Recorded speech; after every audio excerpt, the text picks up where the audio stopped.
अनमोल वचन। अखिल भारतीय संत मत सत्संग के संस्थापक और गृहस्थ में आनंद योग के जनक परम संत महात्मा परम पूज्य श्री यशपाल जी महाराज अर्थात परम पूज्य भाई साहब जी द्वारा प्रतिपादित इन अनमोल वचनों का पालन करना अति आवश्यक है। ये वचन हमारी गृहस्थ आध्यात्मिक साधना के लिए मूलभूत सिद्धांत हैं, जो इस प्रकार हैं। हम दुनिया की हर चीज की कीमत आंकते हैं, अपने मानव जीवन की कीमत भी जाने व परमात्मा की प्राप्ति हेतु साधना करें। मनुष्य योनि एक उपहार है, इसीलिए परमात्मा को धन्यवाद देते हुए आधा घंटा प्रातःकाल, आधा घंटा सायंकाल पूजा अवश्य करें। सत्संग, सतनाम व सद्गुरु को प्राथमिकता देते हुए इसी के आधार पर ध्यान योगाभ्यास अवश्य करें व गृहस्थ के कार्यों को परमात्मा का कार्य समझकर उसी की याद में संपन्न करें। हर समय ये ध्यान रहे कि गुरु कृपा द्वारा परमात्मा की पवित्र सत्ता का हमारी आत्मा में वास है, अतः मन में निरंतर अपने इष्ट देव का जाप करें। मान सम्मान की इच्छा न करें व अपमान से दुखी न हो। परमात्मा के अतिरिक्त किसी और का भय न करें। दूसरों की बुराई न करें, न सुने, सत्य व मधुर बोलें, अश्लील शब्द मुंह से ना निकालें, सभी से नम्रतापूर्ण व सुंदर व्यवहार करें। धर्म पत्नी के अतिरिक्त अपने से बड़ी से माता जैसा, बराबर की से बहन जैसा व छोटी से पुत्री जैसा व्यवहार करें। सांसारिक जीवन यापन की आवश्यकताएं अंतहीन है, इसलिए अधिक से अधिक समय सत्संग में व धन परोपकार में खर्च करें।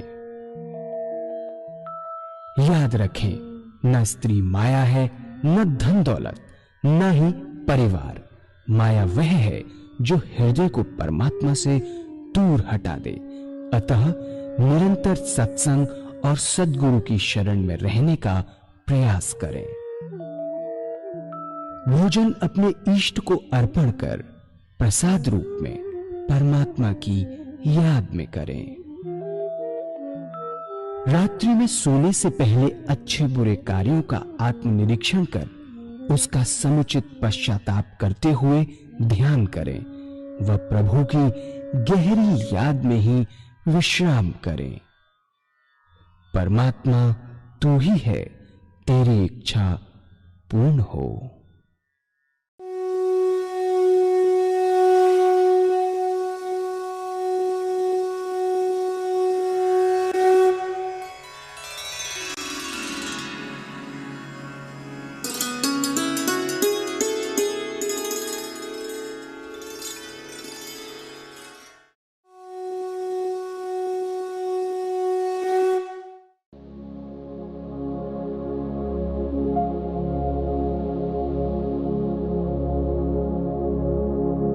जय सद्गुरुदेव जय पद शरणम श्रेयस्वरूप चरणों शरणम। जय सद्गुरुदेव जय पद। इस अभ्यास में दबाव रहता है और दबाव के कारण बहुत सी रिद्धियां सिद्धियां प्राप्त हो जाती हैं। तो ऐसे महात्मा संसार में आते हैं संसार की सेवा करने के लिए, लेकिन उनके काम, क्रोध, लोभ, मोह और अहंकार इस रास्ते के जो दुश्मन है, समूल नष्ट हुए नहीं रहते, समूल नष्ट हुए रहते हैं, नहीं होते, सुप्त हो गए होते हैं, डोरमेंट हो गए होते हैं, दब गए होते हैं अभ्यास के प्रेशर से।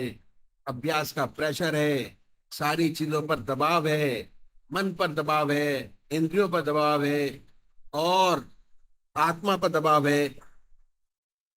तो होता क्या है कि जब ये सांसारिक संसार में आते हैं संसार की सेवा करने के लिए, तो भाई विख्यात सन्यासी महात्मा थे, ऐसी बहुत सी अनहोनी बातें सुनाई पड़ती हैं। तो जिन्हें प्राप्ति परमात्मा की हो जाती है उनका इन पे नियंत्रण हो जाता है, उनके ये मित्र बन जाते हैं।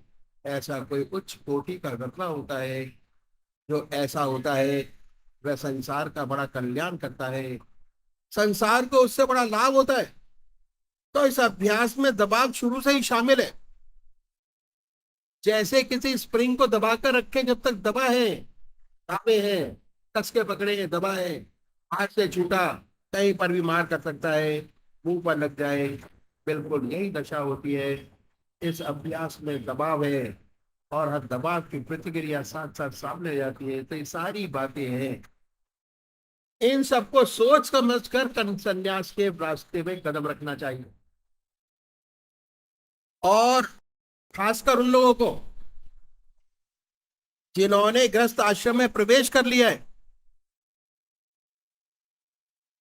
उन्हें तो संन्यास की बात कभी सोचनी नहीं चाहिए। करोड़ पीछे एक तो नजर आते, जैसे महात्मा बुद्ध जो गृहस्थी थे, संसार छोड़कर चले गए और ईश्वर को प्राप्त किया, लेकिन 999 असफल होते हैं, न उनकी दुनिया रहती न जीत। ऐसी बहुत सी घटनाएं सेवक के सामने आई, सब में असफलता, ना इधर का रहा ना उधर का, सर्विस भी छोड़ी, बच्चे छोड़े, कुछ ना कर पाया, बर्बाद हो गया, अपने भी बर्बादी, घर की बर्बादी, बच्चों की बर्बादी, ग्रस्त की बर्बादी। और उनके लिए हजार बार सोचना चाहिए कि उनके लिए रास्ता नहीं है। और जो बाल ब्रह्मचारी है और जिनका जन्म से संस्कार बहुत ऊंचा है, उससे बढ़कर कोई दूसरा रास्ता नहीं। इस रास्ते में ऐसा चमकेगा, करोड़ों का भला करेगा।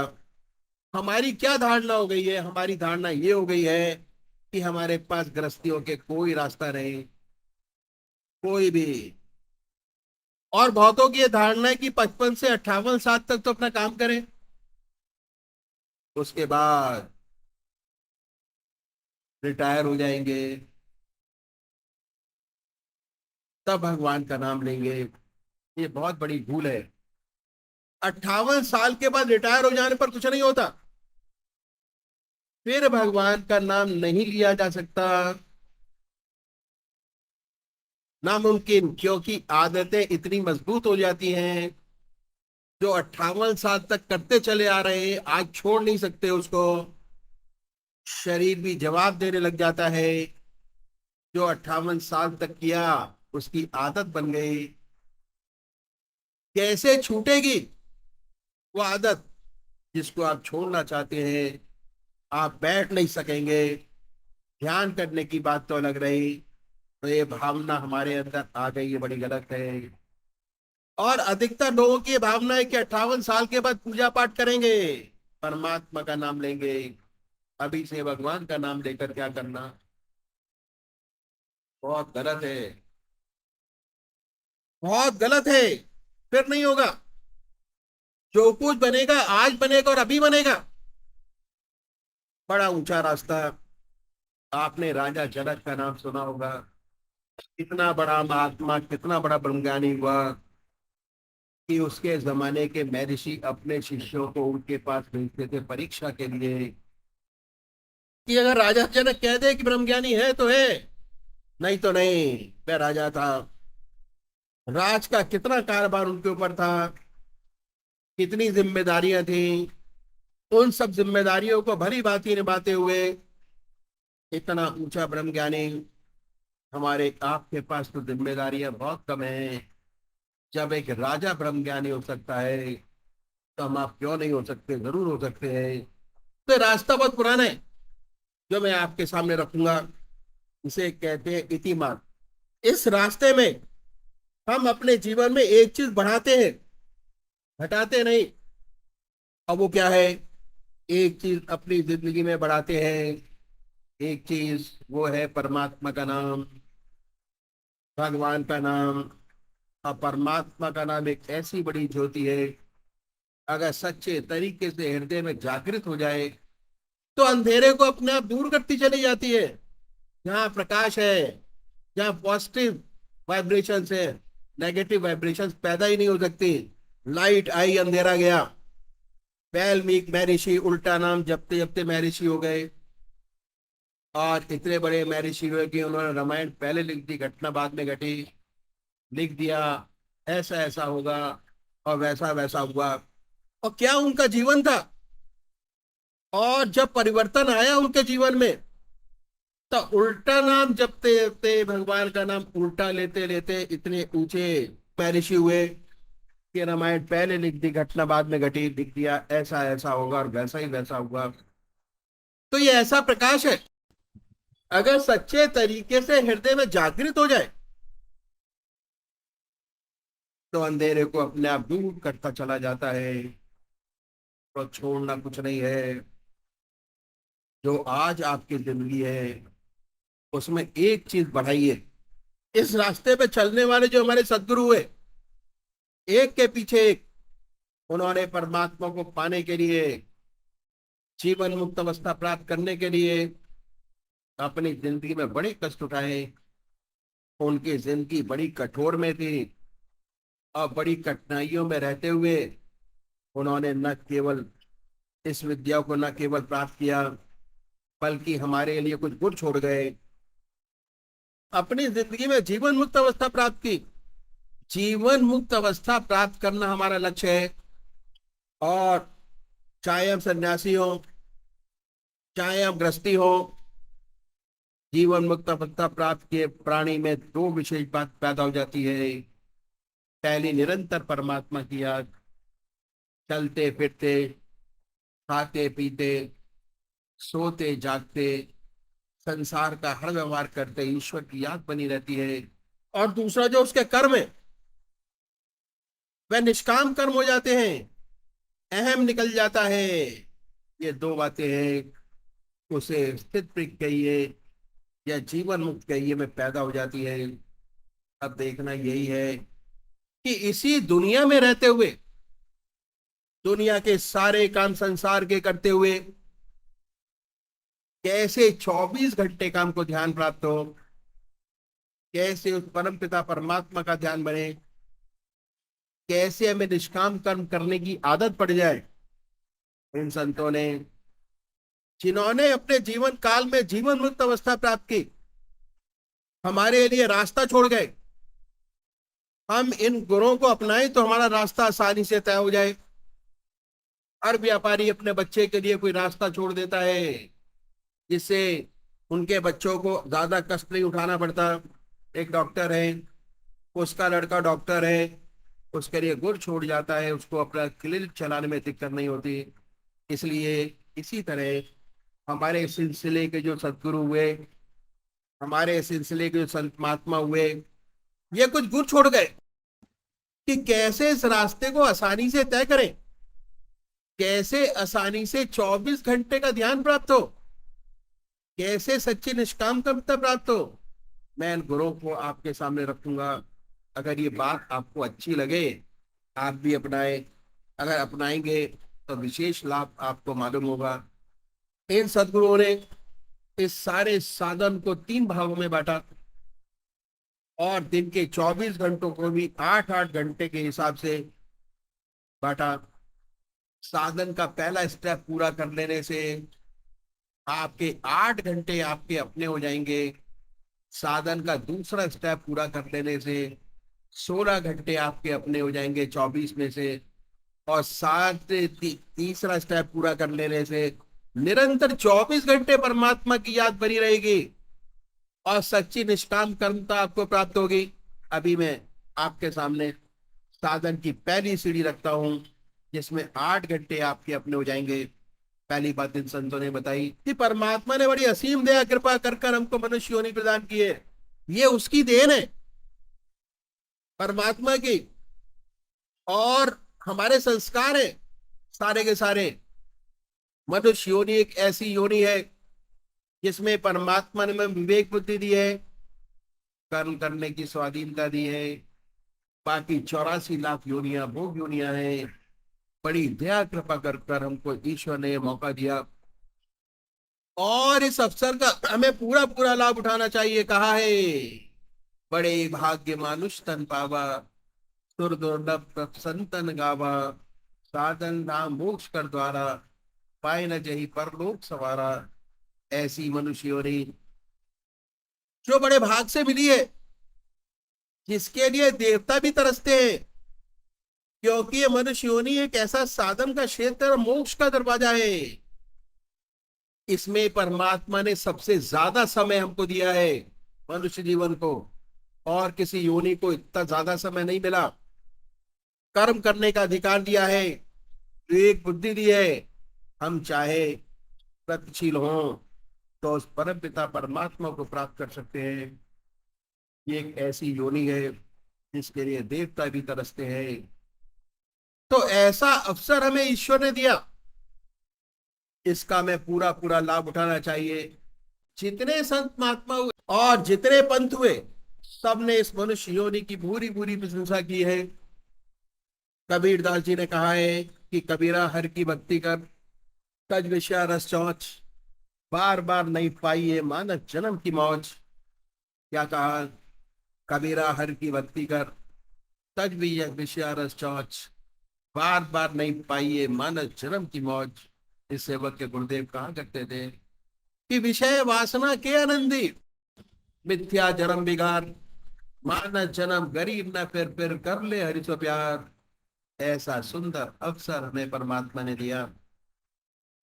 हमारे महर्षियों ने बताया कि चाहे आप गृहस्थी हो या सन्यासी, आपको आधा घंटा प्रातः संध्या वंदना अवश्य करनी चाहिए,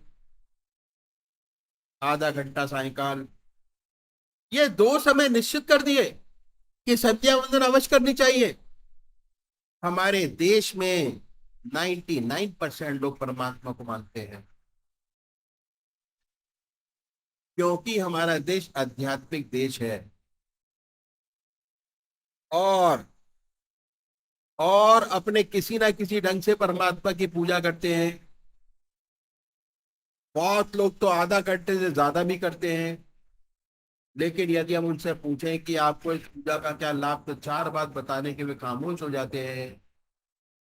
पहली बात यह कि भाई ईश्वर का नाम लेना अच्छी बात है।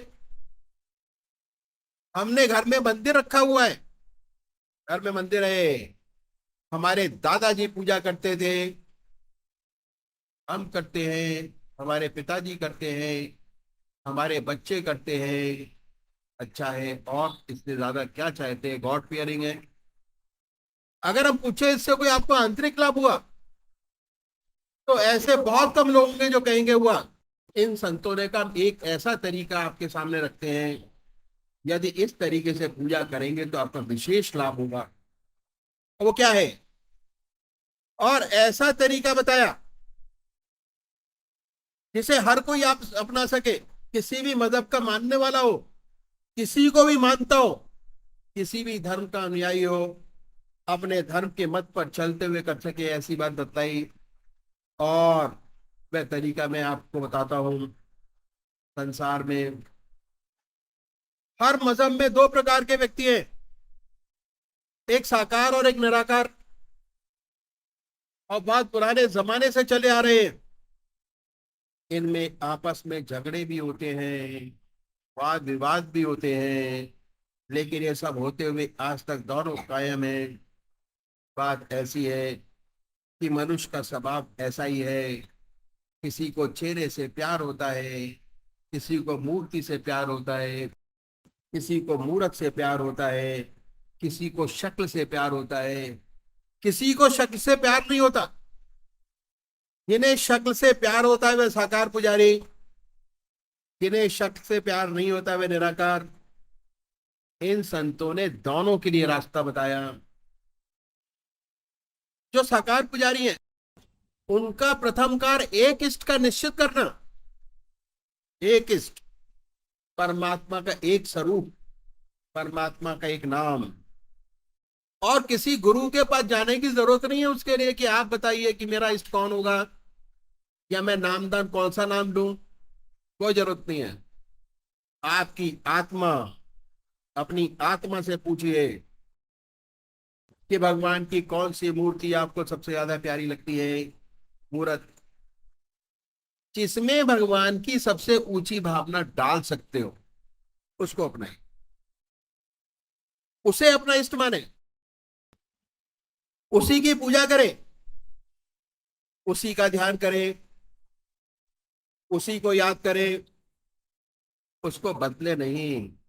ऐसा नहीं कि मंगलवार को हनुमान जी की पूजा की, बुधवार को और की, शनिवार को शनि देव की, एक इष्ट। ऐसा नहीं कभी आप राम की पूजा करें, कभी कृष्ण की, कभी माँ की। अगर रोज रोज बदलेंगे अपने इष्ट को तो क्या होगा, इसका आपको लाभ नहीं होगा विशेष।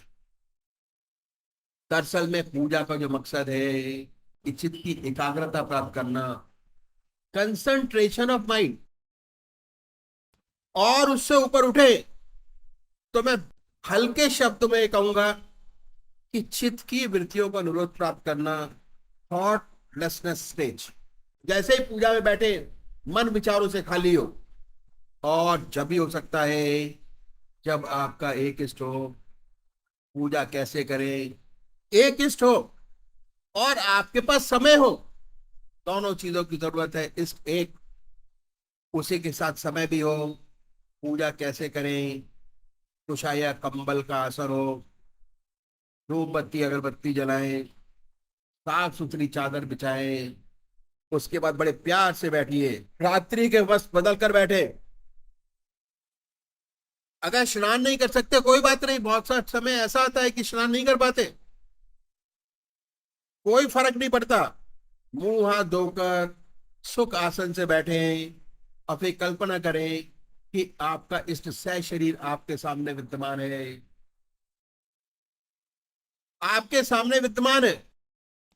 कोई भरा भक्ति भजन गाइए तो क्या होगा, आपके बहिर्मुखी विचारों की दुनिया से मन हटकर ईश्वर की तरफ लग जाएगा।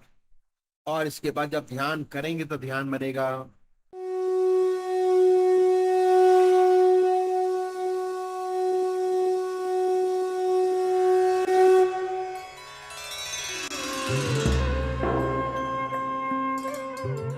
ध्यान योग के कार्यक्रम आनंद योग से निशुल्क जुड़ने के लिए संपर्क करें 9810239677।